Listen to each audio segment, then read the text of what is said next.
On this week's episode, we'll be having a chat with Ian Sparke, founder of Sparke Films, and an inside look at a local film called the Battlefield Competition. And you'll be getting an exclusive look at the very first episode of new web series Cluck. You are watching Showreel.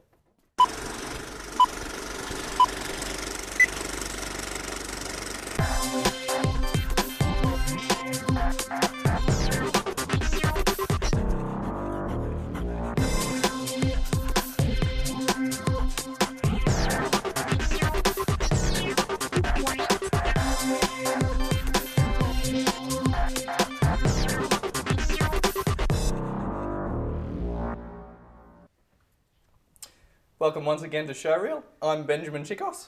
And I'm Jacob Paint. We're very fortunate to have a special guest, Ian Sparke. He is a costume and production designer as well as a military advisor.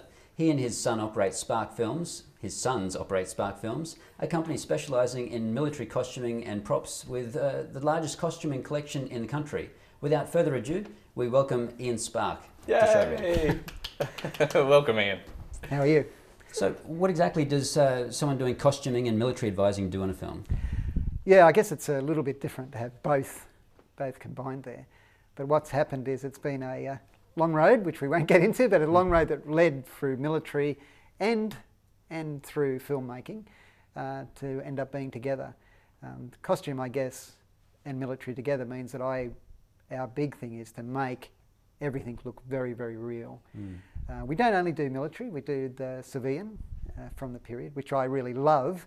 And it's one of those things that you're so well known for doing khaki and olive drab that sometimes it gets overlooked that you still like doing the petticoats and the suits and everything else. So. How do you get started doing what you're doing? As in, at what point do you say, I love costume design and I love military, let's merge these together, and at the same time, let's make it Hollywood as well? How does that happen? Yeah, I don't think you really set out that you're going to be a costume designer in the film industry.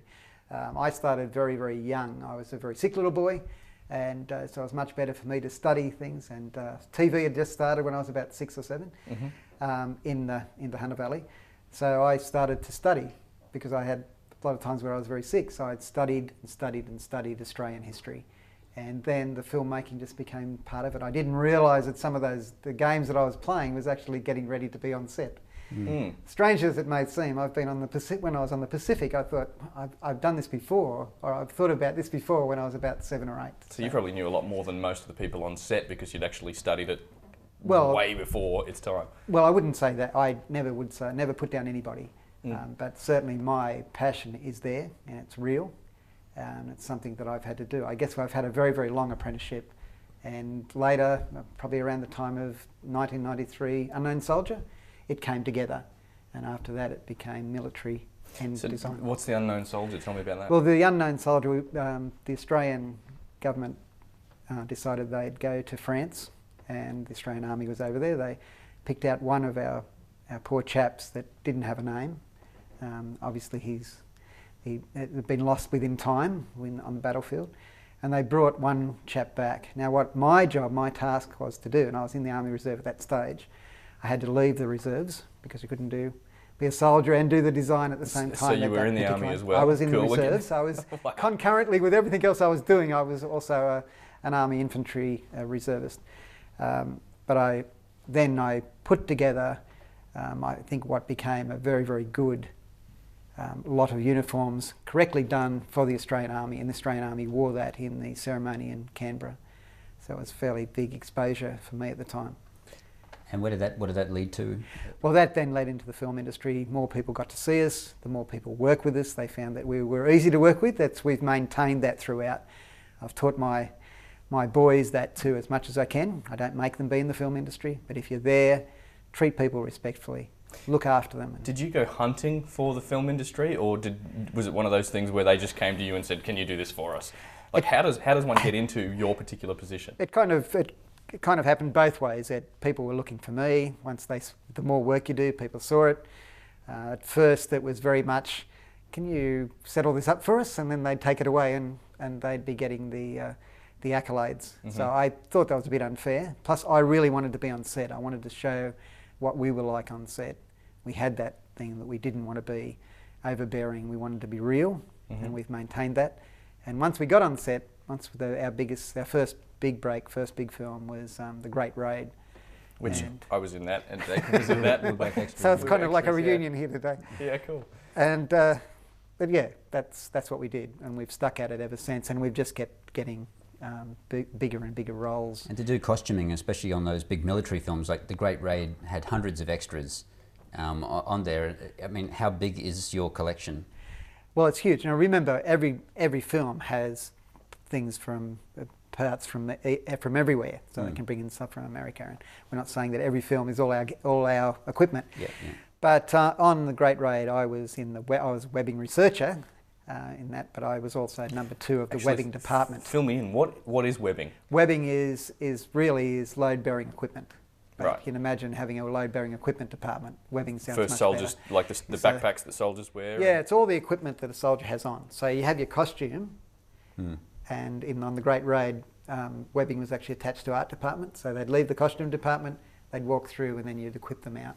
The good thing I like about webbing is that it creates very much a personal thing about the soldier. So you can change the character by looking at the webbing. Where are you getting it from? Are you you're just collecting this from all over the place in historical stuff, or do you actually have to build the replicas so that it all looks authentic yourself? Where does it come from? Well, at first naturally it was just getting it in from everywhere, but luckily I started very early, so we've still got gear that I started when I was 6 years old. Were you doing it because you loved it? Like, did you already have a whole bunch of bedding under your bed, and then it just turned into, oh well, this is useful for TV, or did you start collecting it after you got into the movie scene? No, I'd actually started before. But So it was already a passion. It was that already a just grew. passion, but what it was I was looking at the things very personally. Mm-hmm. So when I looked at the soldiers on the screen, I didn't see killers or anything like that. I saw what they really are. They really are humans there doing a job. Doesn't matter which nationality, that's how I looked at them. So every piece then became very personal, it still is. As we got further up, yes, then you're trying to equip 300 Japanese, or you're trying to equip Australians and First World War Australians. So you want to do it precise and well done. All right, well, we're going to have to take a small break at the moment, but we'll be back soon, so don't go away.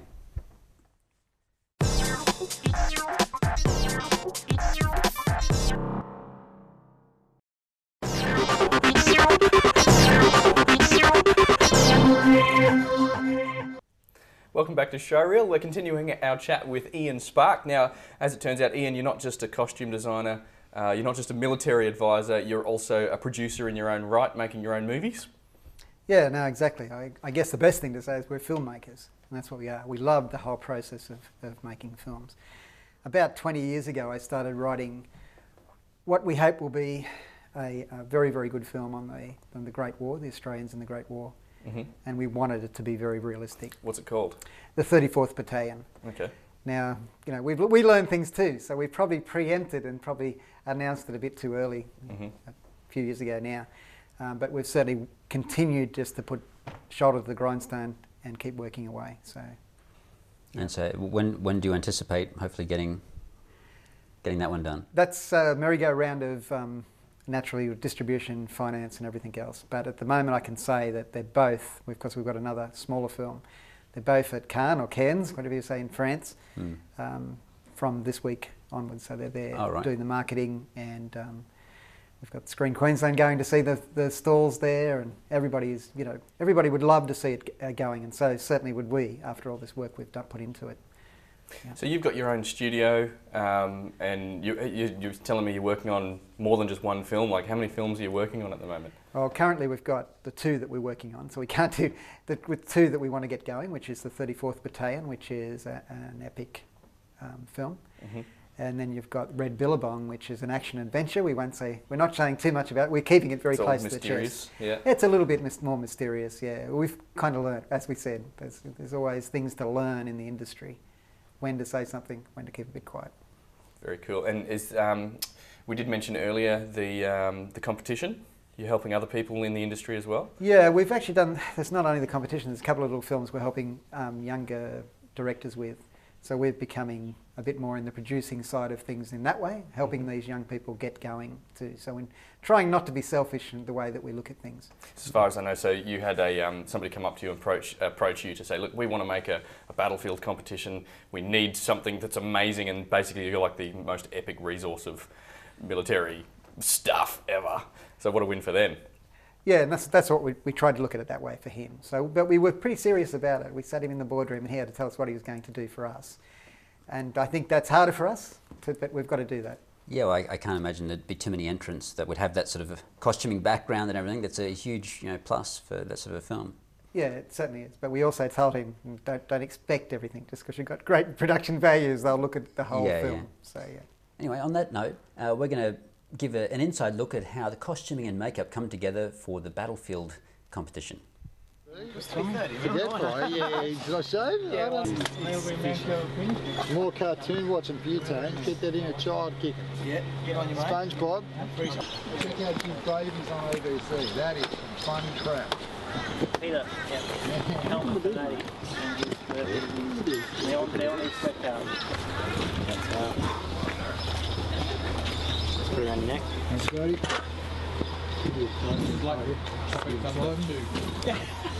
Right, average age. I mean, yeah, that's right. Yeah. Come on, you bastard.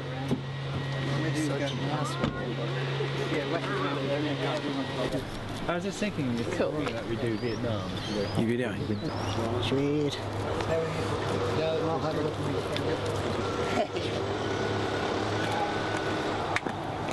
Board to it? Is he excited? How do you use this board? He said he won't really be nervous until it happens. It hasn't happened yet. He's just like... Holes and not. Continuity. Yeah, well, that's right. But then we didn't lie down on the same thing. Sorry, occupado. You are here, Sparke in the spot.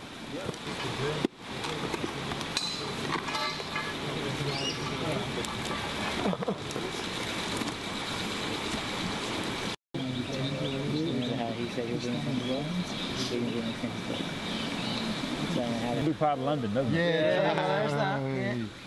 Although they've cleaned far too much of it up now, it's hard to recognise. That's not Paul's character, isn't it? Some of our guys would be confused, and it would be like, do you need help? Do you need some help with the movement? Well, of those you're not boxes? supposed to touch it. Yeah, You're not we've got supposed to people paid to do this. Yeah. You just wait there until you need it.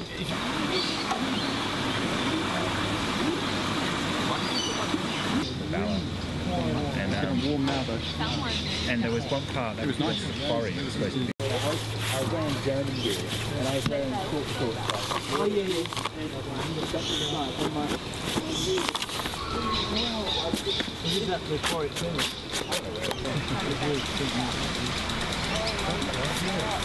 No, like that.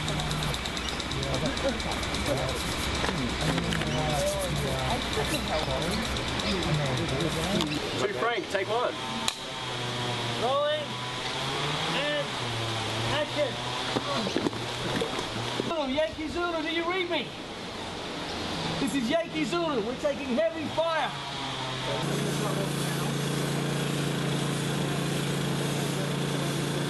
Everyone's ready?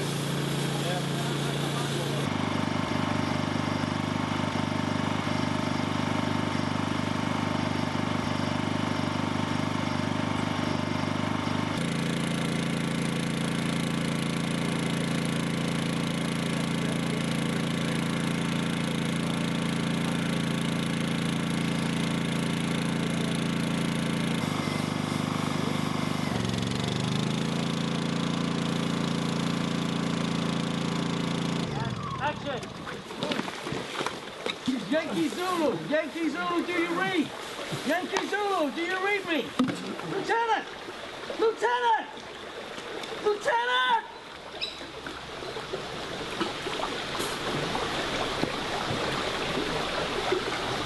Cut.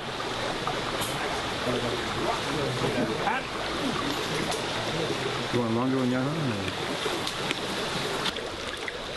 You got some good cutaways of that, Ben? Yep. Action!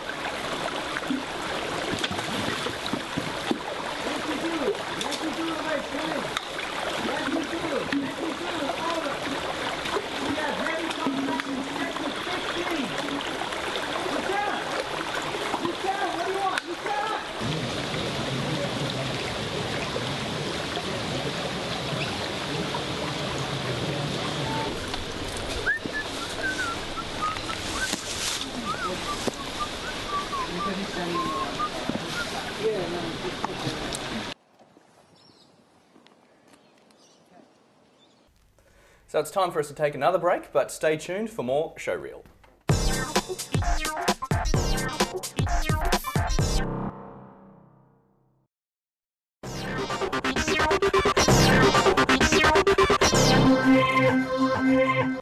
Welcome back to Showreel. We're going to leave you now with the first episode of the hilarious new web series Cluck, directed by QUT graduate Vincent Chen. You can find the full video on our website, but before we go, thank you for joining us, Ian.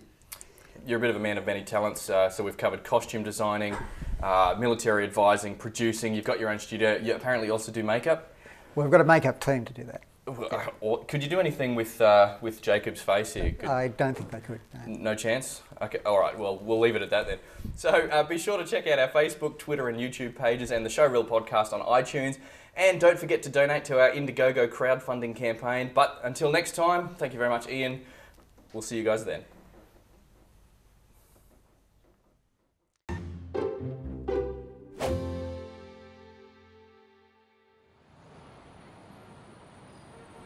And I was like, whatever, babe, you're too clingy for this stallion.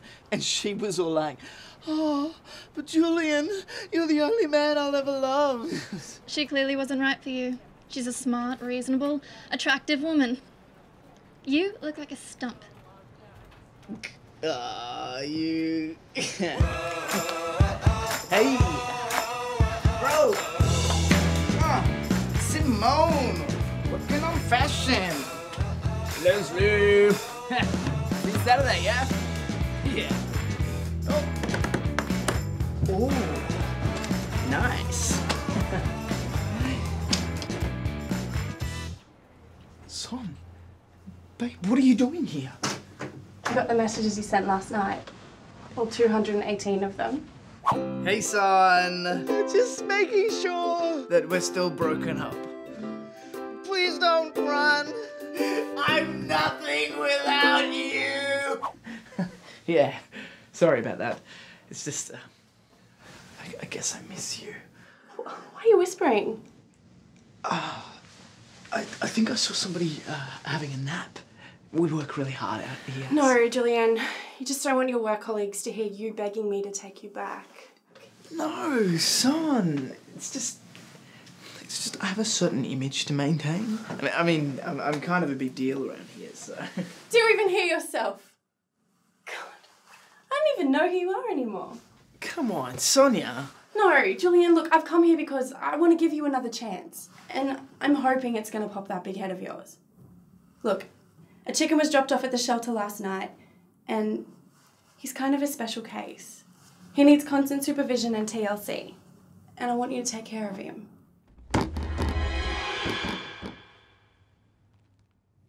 You want me to look after a special needs chicken? Well, he's not so much special needs as he is violently suicidal. Awesome. I'll just put him with my schizophrenic pony and my bipolar goldfish. Julianne, please. Hey. I'll do it. Of course I'll do it. But does that mean you'll move back in? Look, if you can keep him safe until I get back, then maybe we can talk. But please keep him away from sharp objects. Don't worry, babe. I will keep my wit at bay. It's on. I love you.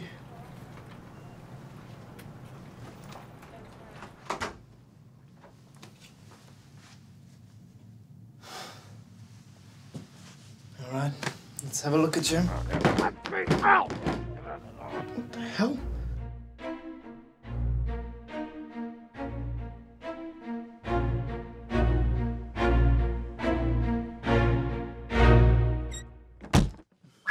Cock-a-doodle-doo, mother clucker!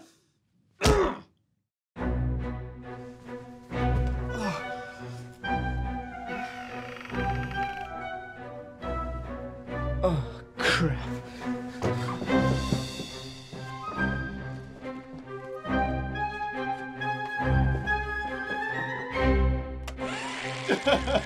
Just let me die. I don't want to live. I can save her, my little ladybug. No!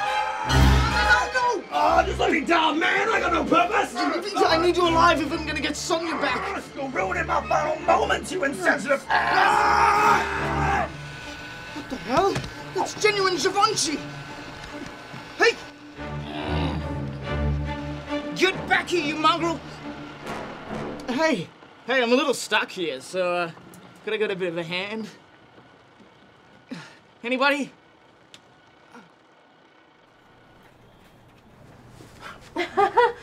Oh my god, Julian. It's called Casual Tuesday, not dressed like a hobo Tuesday. Yeah, well, you got me. Yeah, Julian, this isn't the set of The Walking Dead. That was good. High five that. That's amazing. That's not amazing. Oh my god, how does he even work?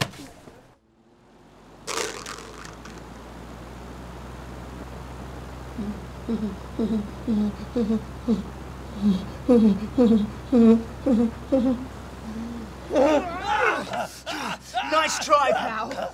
And a floor fan? Really? You know what, boy? I'm getting real tired of your shit, huh? It's just plain rude. What you gonna do about it, Chicken Little? This.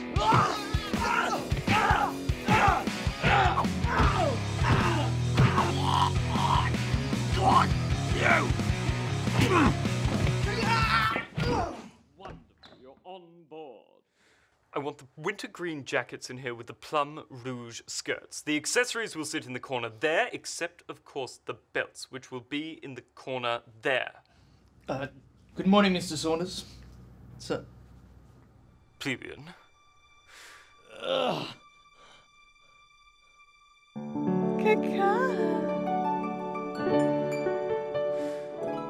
And that concludes all the time I have for imbeciles today. That will be all. Holy shit. Oh my god, that was Mr. Saunders. That man is a god. She's a prisoner. That whack job has her in a cage. Oh, hell no. None of my watch, buddy. Chanel, Versace, Louis Vuitton, man. He's up there with the best. And he nodded at me. Wasn't she the most vibrant bird you ever seen? Positively gleaming. And the colours. Wow.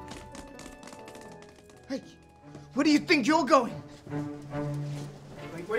That is not the way to my office. Where are you going? We're on a humanitarian mission of avian salvation. Okay. No, wait, you mean you're going after Lola? Not okay. Mr. Saunders adores that bird. I'd lose my job. Balls.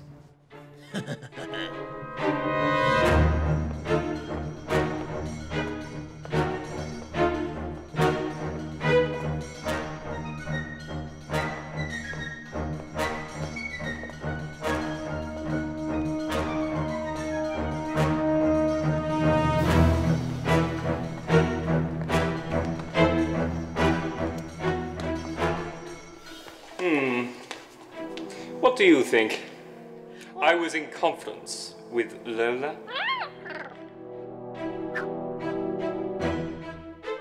Congratulations. I loved.